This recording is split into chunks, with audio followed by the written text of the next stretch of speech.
Guys, so we got us a big plate. It's bolted to all three holes on the front of the head. Might be a little overkill, might be a little robust. I think it looks pretty good down in there. I didn't want it to go anywhere. Obviously, I can check the whole truck. So we ended up doing a flange. I think it's like $75 on eBay. It's a single mount. It's kind of like a Maven. I didn't go with the Maven just because they're 125 bucks, and I didn't think I needed to wrap the mount back and around to something. Could have maybe done that. Didn't really quite go about that, but I did that because it's threaded, so I was able to do a ORB to dash 1090. They kept it really tight. They high flowing. Get around here, get you a better shot at it. This turbo blanket off. So you're able to see here that we have our mount bolts directly in, or it's a, this is a it's an FRS, so it's a Fregola fitting. So it's dash 10. So we go down and around into the valve cover. It is like a 1/4 inch of drop. I have had no smoking issues yet, or as of yet, or anything. So a lot of guys also asked about the downpipe. So it does come down. Wraps pretty tight. Ran out of wrap, got more wrap coming to finish that. Shoots down and under and hooks right back up to the stock exhaust. Well, stock exhaust. And like it so far, doesn't really get hot to the heater box or anything. After driving, you can literally grab this and it's nice and cool. Same thing with our crossover from our stock 03 charger. So I don't know how well I'm going to be able to show this on the valve cover drain, but where's it at here? It goes right there into the valve cover. Let me see if it's better up underneath here. So there we go. So I took a piece of 1-inch round tube and put it onto the valve cover. Finger in here. Put it into the valve cover and just kind of tacked it after cutting a big hole, and I just spot welded it all back together and then put our fitting on here. So I think I can get away with the dash 10 because right after that fitting, it's so big, so that kind of acts as like a manifold. Being an 05 up and 05 and up oil crab shell for the injection system kind of gets in the way of it draining. It doesn't drain as freely as it would if it was an 03 and up. But again, I haven't had any smoking issues on the charger. I let the truck run a lot with the downpipe disconnected to see that. Drove the truck, let it idle a bunch, let it rev up a bunch, even in park, no smoke. Got on it hard under deceleration, no white smoke, so we should be good there. I did do the electric fans, they suck. The shroud wouldn't probably be a bad purchase if you plan on doing some spall fans. These cheap fans that come with this fan shroud for $125 just don't spin fast enough. They got their own power supply directly to the battery strip that I put in the truck, and so that guy is right down here. So we have our main power coming over from our other battery and everything, and it's just not quick enough. I am going to try moving the grounds and move them down to on the frame, so that way we can have a better grounding. I'm not sure if that's what's doing it. Honestly, what I'm going to do is I like to do the simplest solution. I'll grab a pair of jumper cables and I'll put the ground here. I'll put it directly to the battery and see if the fans speed up. That way I know if I need to even address it or not. So, and again, we came here off of our stock 03 turbo with the stock flange, did two tight radius 3-inch stainless steel 90s, and then snaked it up and around and in. I still keep my transmission dipstick. I can still fill my truck up with oil. Came obviously off of the cap for our feed, so it's filtered oil. And so all you have to do is loosen this interstage pipe off up to get out of the way for our fuel filter. It does rub the hood just a little bit, so Again, this kit was just like kind of a quick, dirty solution to even know if I wanted to do compounds or not. I know that sounds kind of weird. I've just never driven a truck, been around a truck with them. So this is just all old factory intercooler piping. Yes, the welds kind of look ugly. They don't leak, make 70 pounds of boost. I'm going to be getting with Power Driven Diesel to get some of their clamps and maybe their boots as well. Just these clamps suck. I keep blowing. That one keeps sliding. I have a very big bead on the backside of this pipe. Due to this being a Banks intercooler, I did have to extend the factory intercooler pipe on this side. And also this is an 03 pipe on a 2005 elbow. So probably will be remaking this kit. I want to wrap it tighter in through here to be able to get it to be lower. I would really like to get my Banks 3.5-inch pipe back on this side if I could. I don't plan on doing a fuel bowl delete. I don't plan on doing a regulator return, all for the simple reasons of I live in California. So some people say, oh, well, you have a compound system and all that. The awesome thing about the way I developed this kit is you can literally pull this off, pull the exhaust off, put a 4-inch downpipe back in the truck, cap the oil feed, cap the drain, and throw the stock air box on it, and it is now completely 100% California small compliant. I do still have my EGR cooler. I do still have my EGR valve. That is why I have the SR2 O-Dog. All for that reasoning. I did have a few people asking me how I've liked this eBay/Amazon coolant tank. I like it a lot, other than I need to go get a Mishimoto cap. A lot of you don't happen to know you can get the powerstroke radiator cap from AutoZone, and it is a reboxed Mishimoto cap. So I only like to do that because this will not vent any pressure if it needs to. So you will find any weak hoses in your coolant system pretty fast. So again, rudimentary. Local radio store was supposed to make me a 6-foot cable. They made me a 60-inch cable. So it is not long enough to reroute it nicely up behind the radiator and all that. I wasn't even sure if this was my issue or not, because not a lot of single battery swaps have been kind of published from what I've been able to find on a 6-liter. So we still have our stock little cable, and then we have our big 1.0 gauge. I wish this was a 4.0 gauge, to be honest, and a marine terminal right here. So it's not the best. I do plan on redoing this. Again, we were trying to get this done for Truck Mania. We were able to make it down, and had lost overdrive about 10 miles from the event, and limped the truck home at about 45 miles an hour with no overdrive. And the next day went to go to move the truck and only have first and second gear. So again, stay tuned to see what went on when we do the tear down in with the transmission. When it comes to that, not really sure how I've been digging this turbo blanket. As you can see, it's already all black and everything from it burning. Yeah, not the most impressed with this.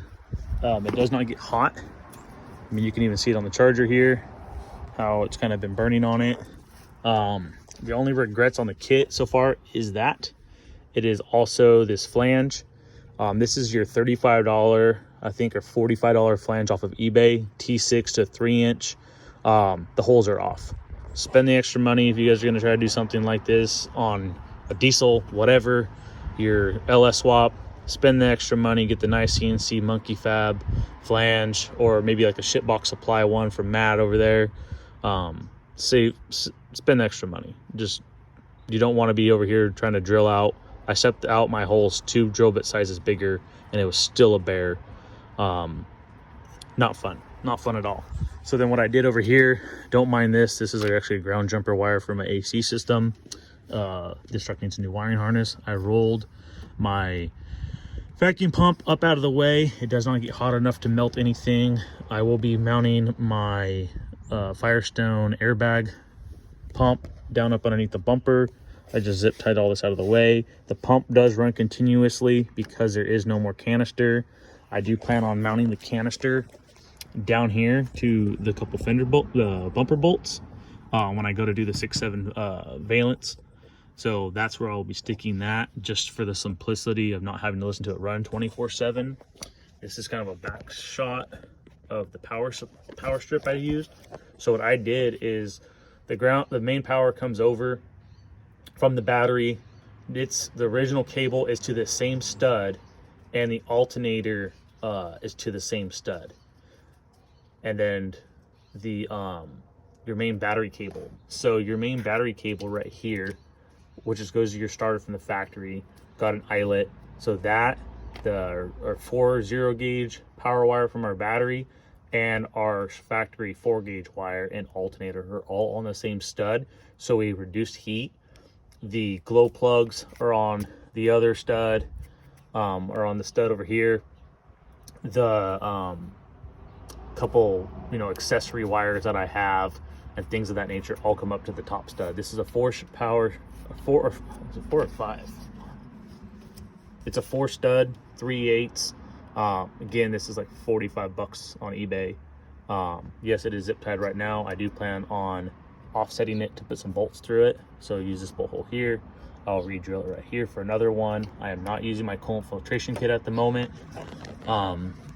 Again, ran out of time to make a bracket. I do plan on mounting it nicely up over here by the intake. And I do plan on swapping out these fans for some spalls if changing that ground setup does not let it spin fast enough. Disclaimer, literally 2 days into driving the truck and getting it running and everything, the one fan motor already died. And so what I did is I shoehorned a 16-inch fan motor in there because it is 30 watts higher rated, so it should technically spin faster. The truck does not overheat or run warm, but I'm also not putting any load on it. It is literally just a truck going down the road, so there's not a whole lot of load. Added a ground because I was fighting it cranking really slow, and you're just putting a lot of strain on these cables that normally is shared between 2 cables of the same size. So that's why you want to beef it up. So I will be getting a 4 0-gauge wire to run here and over. We'll probably honestly just put be getting rid of the stud or this terminal and putting another eyelet on this just to run it because you already have it.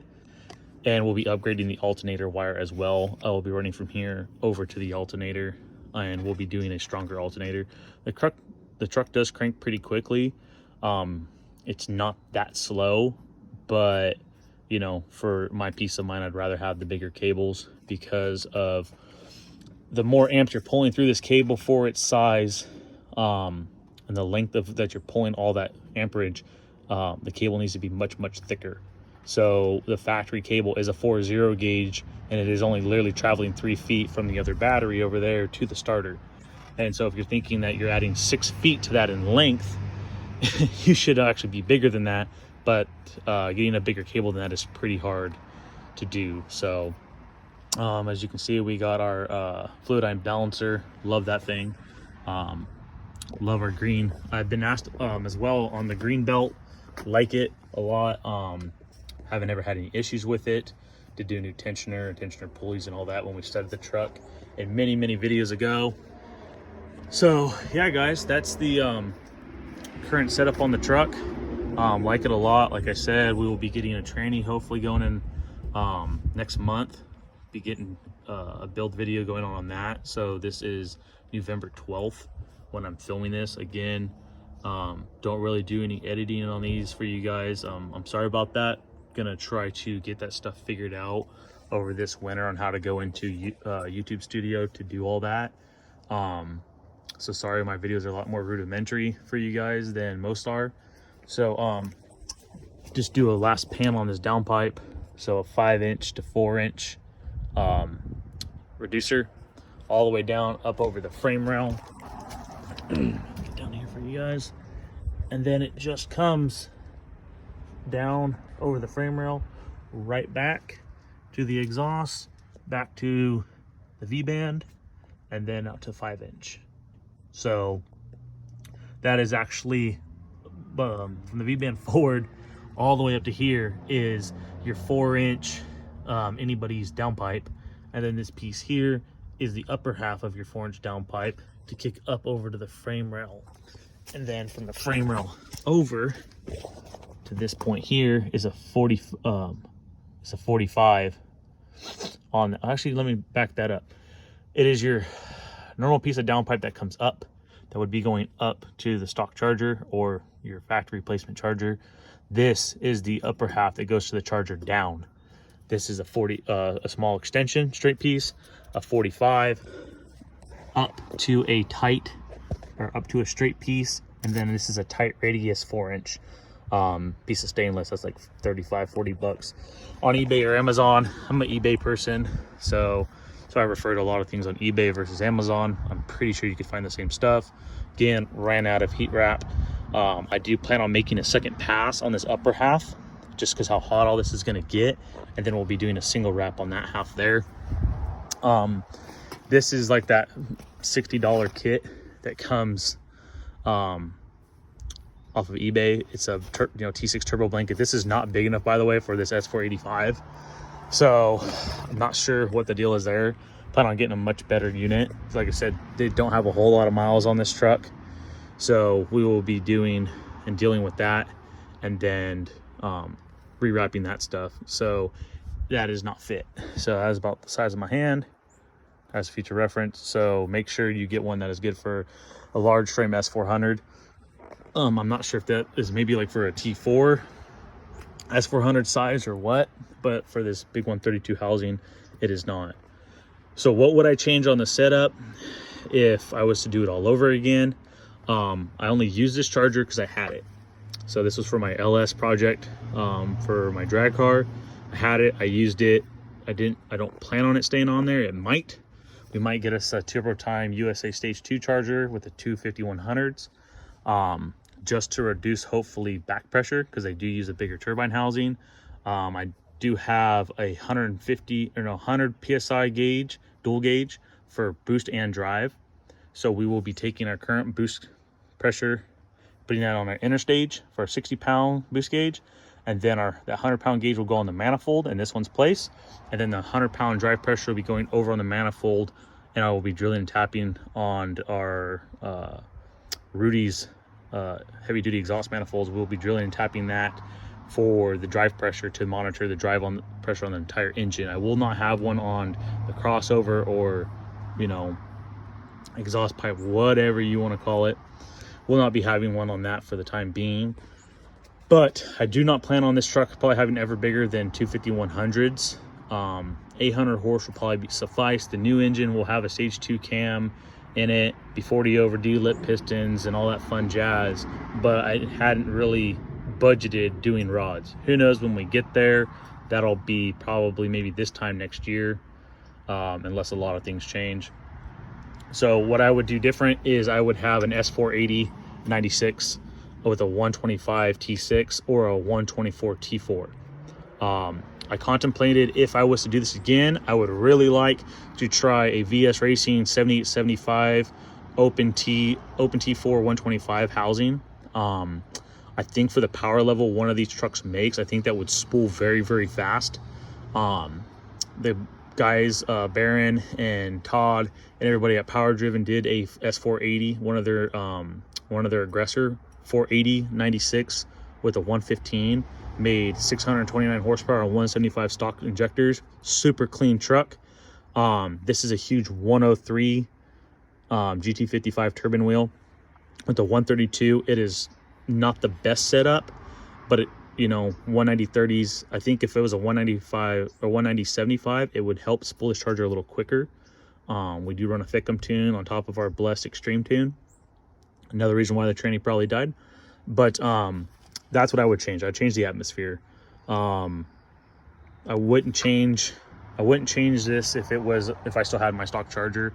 I wanted to try to do this kit as if you're like almost everybody with the 6-liter, you already studded the truck, you reused your stock injectors, or you put a decent sized injector in there to hopefully later upgrade the charger instead of spending the $1,800 on, a bigger VGT charger. smack a, you know, bigger atmosphere on there and compound it and go from there, is what I was kind of hoping with this kit. That's why I would step this down. So if you're like a 175 stock, I would probably do a S475, even a cast on this guy.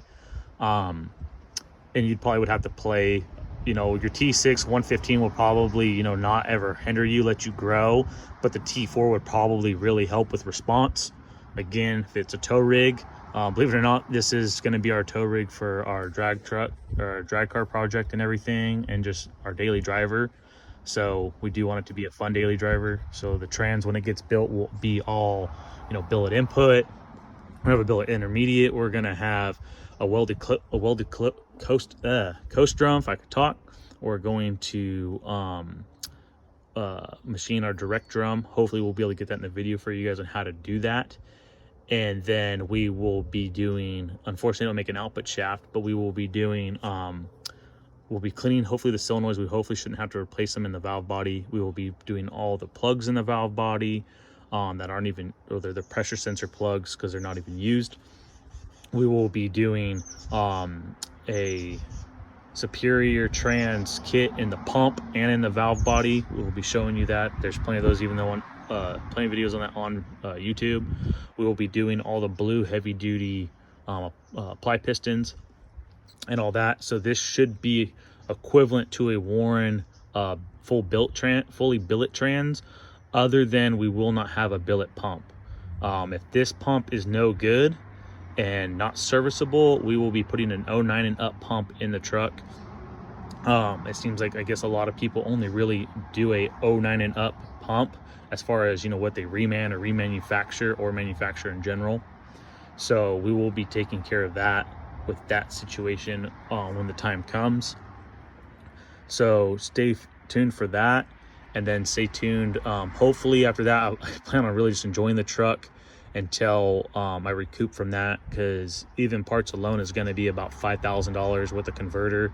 Still up in the air with what converter we're going to go with, either Precision Stallion or a gear end converter seems to be the consensus. As far as I know, I was leaning towards the Precision, as they do offer a restall. I was going to hit the truck with a 2200 stall converter and then see if we actually want to step down to a 2000 stall based off of it being a compounded truck. So like I said, that's what I held and hope to accomplish in the future with this thing. I'll take you guys along the way. If you guys could, please like, comment, and subscribe. According to our analytics, there's 80% of you that watch the shorts and the videos watch pretty much every short and video I make, but only 4% of you guys are subscribed. So if you guys could please smash that subscribe button, and don't be scared to post a comment or state a comment or anything like that. I try to pretty much get back to every single person, and believe I have. Started a new job, so it might take me a day or two, but for the most part I get right back to everybody. If I can answer your question, I'll answer to the best of my ability, as I will always do. And huge shout out to Josh McCormick with Horse Torque Diesel. If it wasn't for that guy's channel, I probably wouldn't be doing any of this stuff, guys. Watching him